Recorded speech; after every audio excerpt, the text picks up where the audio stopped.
Hey there, you looking kinda cute. Please consider subscribing and check out our Patreon for more. Enjoy the video.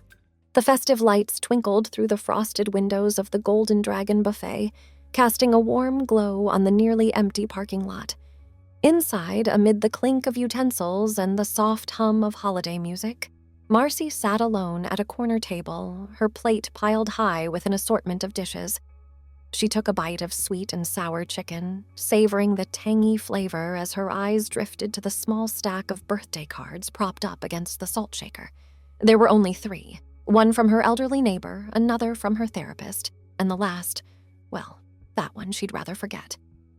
Marcy pushed the thought aside and reached for her glass of iced tea, the condensation cool against her fingers. The ice cubes clinked as she took a sip, her gaze wandering over the restaurant's gaudy red and gold decor. Tinsel garlands and paper lanterns hung from the ceiling, a nod to the approaching holiday season. "More tea, ma'am?" A young waiter appeared at her elbow, pitcher in hand. "Yes, please," Marcy smiled, holding out her glass. "And could I trouble you for some more of that delicious lo mein?" The waiter nodded, filling her glass. "Of course, I'll bring that right out for you." As he walked away, Marcy caught a glimpse of her reflection in the mirrored wall across from her table. She studied the face looking back at her, the soft curve of her cheeks, the delicate arch of her eyebrows, the splash of freckles across her nose that not even foundation could fully conceal. It was a face that felt right, that felt like her, even if not everyone in her life agreed.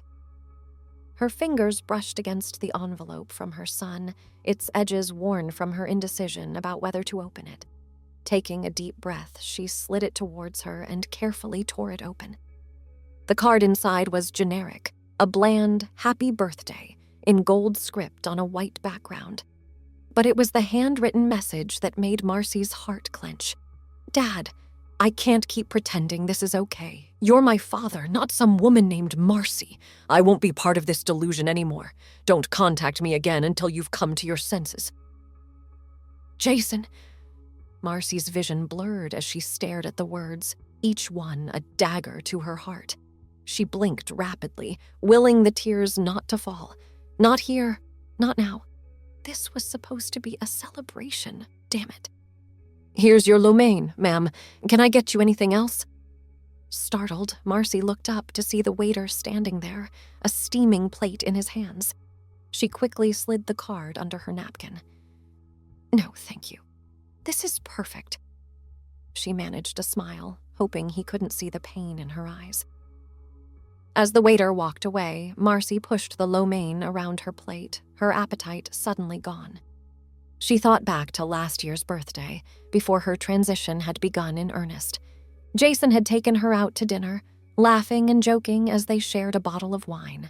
He'd given her a watch then, a nice one, with an inscription on the back that read, "To Dad, my hero." That watch was in a drawer now, along with other remnants of a life that had never quite fit. Marcy didn't regret her decision to transition. Couldn't regret it, really. It was like finally being able to breathe after years of suffocation. But the cost... Some days, the cost felt almost too much to bear. She shook her head, trying to dispel the melancholy thoughts. This was her birthday, after all. And while it might not be the celebration she'd once imagined, it was still a day worth marking. Marcy picked up her fork and took a determined bite of lo mein. The noodles were perfectly cooked, the vegetables crisp and flavorful. She let herself focus on the simple pleasure of good food, pushing thoughts of Jason and his harsh words to the back of her mind. As she ate, her gaze drifted to the bustling kitchen visible through a large window. Chefs moved with practiced efficiency, tossing ingredients into sizzling woks and artfully arranging dishes on gleaming platters. It was a far cry from her own kitchen, which had seen little use in recent months. Cooking had always been a passion of hers, but lately, well, it was hard to find the motivation to cook elaborate meals for one. Still, watching the chefs work rekindled a spark of interest. Maybe she'd dust off her recipe books when she got home, see if she couldn't whip up something special for herself.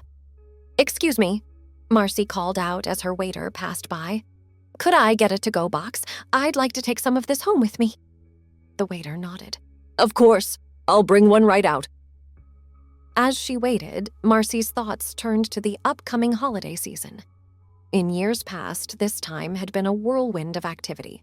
Shopping for gifts, decorating the house, planning elaborate family dinners. This year would be different, of course. Jason wouldn't be coming home, and her ex-wife had made it clear she wanted nothing to do with Marcy.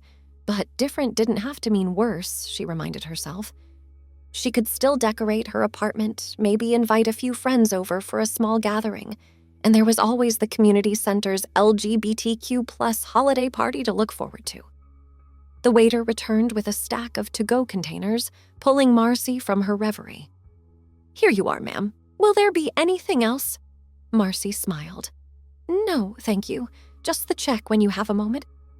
As she began carefully transferring food into the containers, a commotion near the front of the restaurant caught her attention.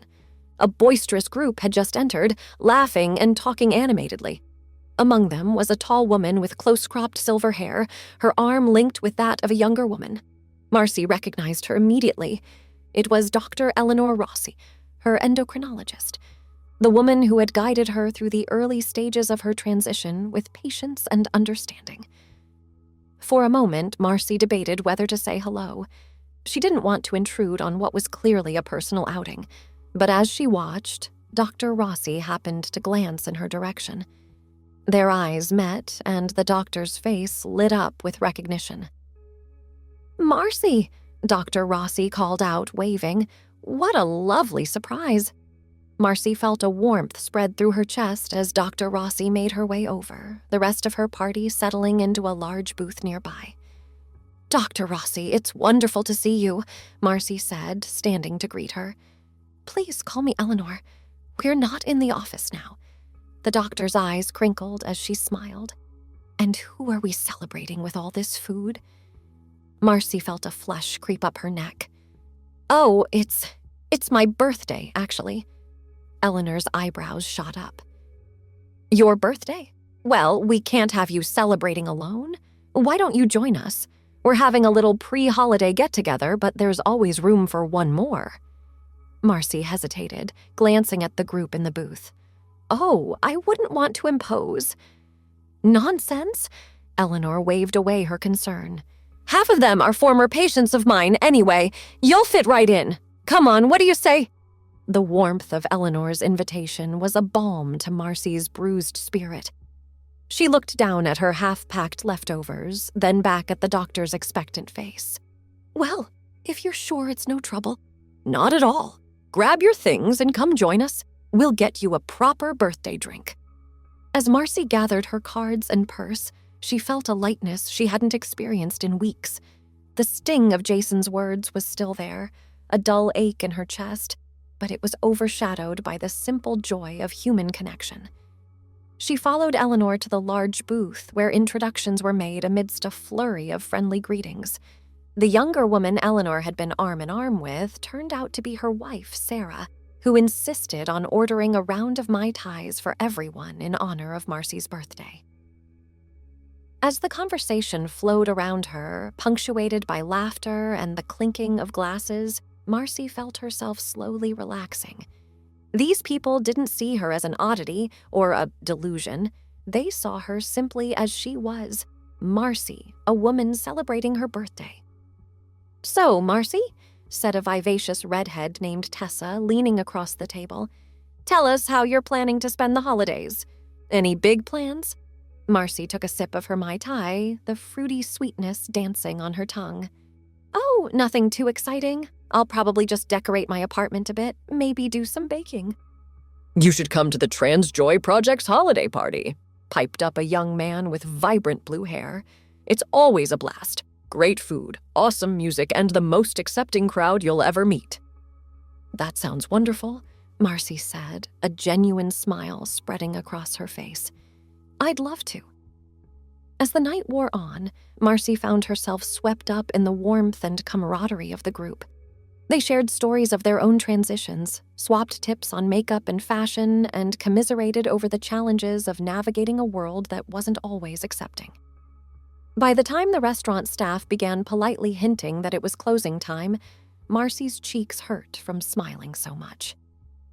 As they gathered their coats and prepared to leave, Eleanor pulled her aside.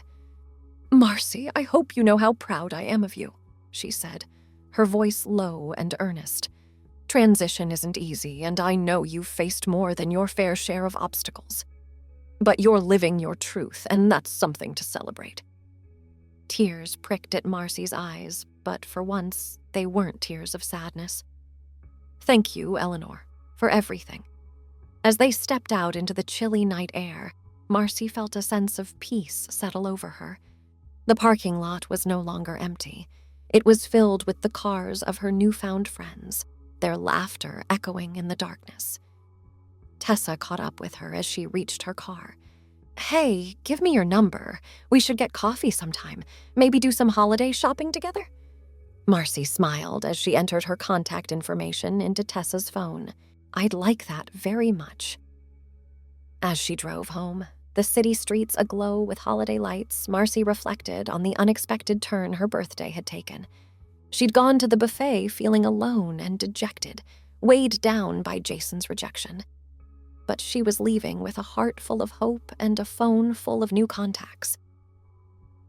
The apartment was dark when she arrived home, but for once, the emptiness didn't feel oppressive. Marcy flicked on the lights and surveyed the space with fresh eyes. Tomorrow, she decided she'd start decorating. Maybe she'd pick up a small tree, string some lights across the windows. She placed her leftover containers in the fridge, then paused as she caught sight of her reflection in the kitchen window. The face looking back at her was tired but happy, the eyes bright with possibility. "Happy birthday, Marcy," she whispered to her reflection. And for the first time in a long while, she truly meant it. As she got ready for bed that night, Marcy's mind was already whirling with plans for the coming weeks. She'd RSVP to the Trans Joy Project's party, of course, and maybe she'd take Tessa up on that offer to go shopping.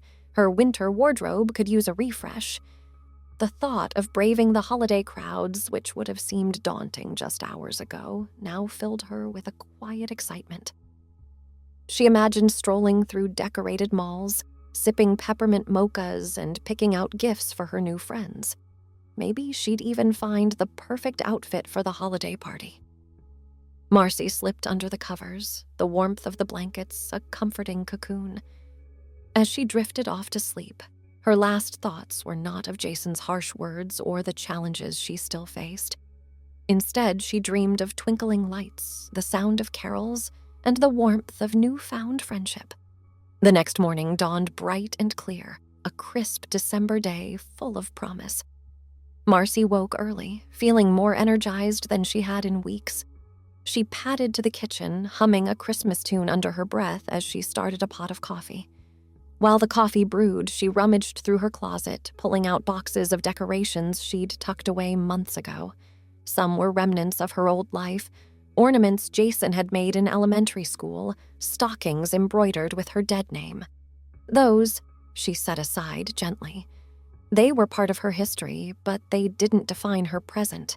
Instead, she focused on the newer items, a string of multicolored lights she'd bought on a whim last year, a small rainbow flag she'd received at her first Pride parade, a delicate glass ornament in the shape of a butterfly, a gift from her therapist to symbolize transformation.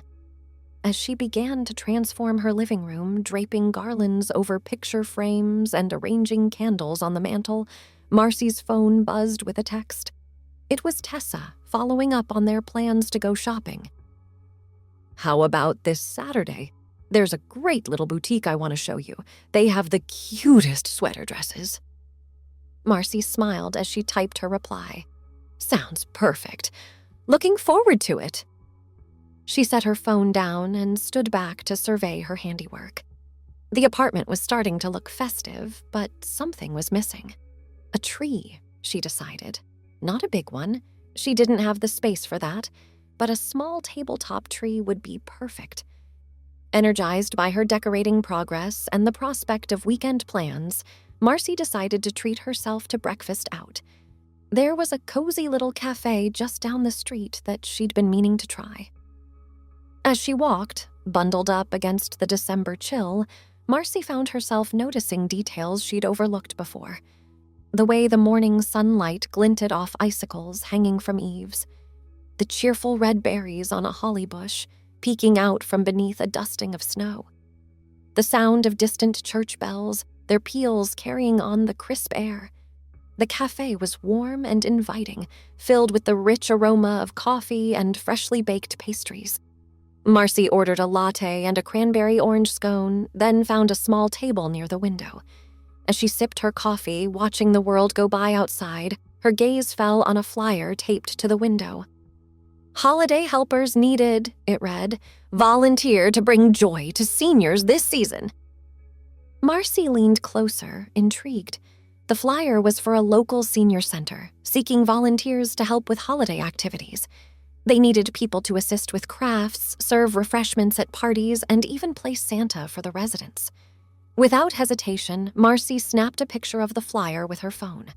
This was exactly the kind of thing she'd been looking for, a way to give back, to be part of something larger than herself this holiday season. As she finished her breakfast, Marcy's mind was already whirling with possibilities. She could offer to teach a holiday baking class, sharing her passion for cooking, or maybe she could help organize a carol sing-along. The thought of bringing joy to others, of being accepted simply for who she was and what she could contribute, filled her with warmth. On her way home, Marcy stopped at a small nursery she'd passed countless times but never visited. The lot was filled with Christmas trees of all sizes, their piney scent filling the air. She wandered among them, running her fingers over prickly branches and breathing in the festive aroma. "Can I help you find something, miss?" An older gentleman approached, his weathered face creased in a friendly smile. "Yes, actually. I'm looking for a small tree, something that would fit on a table or counter." The man nodded knowingly. "I've got just the thing. Follow me." He led her to a section filled with miniature trees, each no more than 2 feet tall. They were perfect little specimens, full and lush despite their small size. "These are Norfolk Island pines," the man explained. "They make great indoor Christmas trees, and with proper care, they'll last year-round." Marcy's eyes lit up. "Oh, that's perfect! I'll take one, please." As the man carefully wrapped her chosen tree, Marcy spotted a display of ornaments near the checkout. One in particular caught her eye, a delicate glass bauble painted with swirls of pink, white, and blue, the colors of the trans pride flag. "I'll take this ornament too, please," she said, adding it to her purchase. Back at home, Marcy set up her little tree on a side table near the window. She carefully hung the trans pride ornament front and center, where the light could catch it just so. Stepping back, she admired the effect. It was a small thing, really, but it felt like a declaration. "This is who I am," it seemed to say. "This is my home, my life, my joy." The rest of the day passed in a flurry of activity. Marcy called the senior center to inquire about volunteering, ending up with a slot to help with their holiday craft fair the following week. She dug out her old recipe books, flagging pages with cookies and treats she thought the seniors might enjoy. As evening fell, Marcy curled up on the couch with a mug of hot chocolate, admiring her newly decorated space. The lights twinkled softly, casting a warm glow over the room. Her little tree stood proud in the corner, a symbol of new beginnings. She pulled out her phone, scrolling through the contact list that had grown considerably since the night before. On an impulse, she created a new group chat. "Hey, everyone," she typed. "I was thinking of having a small holiday gathering at my place next weekend. Nothing fancy, just some snacks and good company. Anyone interested?" The responses came quickly, a chorus of enthusiastic yeses and offers to bring food or drinks. Marcy felt a bubble of excitement rise in her chest. This, she realized, was what the holiday season was truly about. Not grand gestures or perfect family dinners, but moments of connection, of chosen family coming together to celebrate and support one another. As she drifted off to sleep that night, Marcy's dreams were filled with visions of the weeks to come. Shopping trips and volunteer work, baking sessions and festive gatherings. But more than that, she dreamed of acceptance, of finding her place in a community that saw her for who she truly was. The challenges weren't gone, of course. Jason's words still stung, and there would always be those who didn't understand or accept her journey. But for the first time in a long while, those voices didn't dominate her thoughts. Instead, she focused on the warmth of new friendships, the joy of self-expression, and the simple pleasure of embracing the holiday season as her authentic self. Marcy's last thought before sleep claimed her was one of gratitude, grateful for the unexpected turns life had taken, for the strength she'd found within herself, and for the promise of brighter days ahead. This holiday season might not be what she'd once imagined, but it was shaping up to be something even better, a celebration of her true self, surrounded by those who accepted and supported her just as she was. As the first light of dawn began to creep through her curtains, Marcy stirred, a smile playing on her lips even in sleep. Tomorrow was a new day, full of possibilities, and she couldn't wait to see what it would bring. Thanks for watching. The rest won't be viewable on YouTube, so check out Patreon if you want more.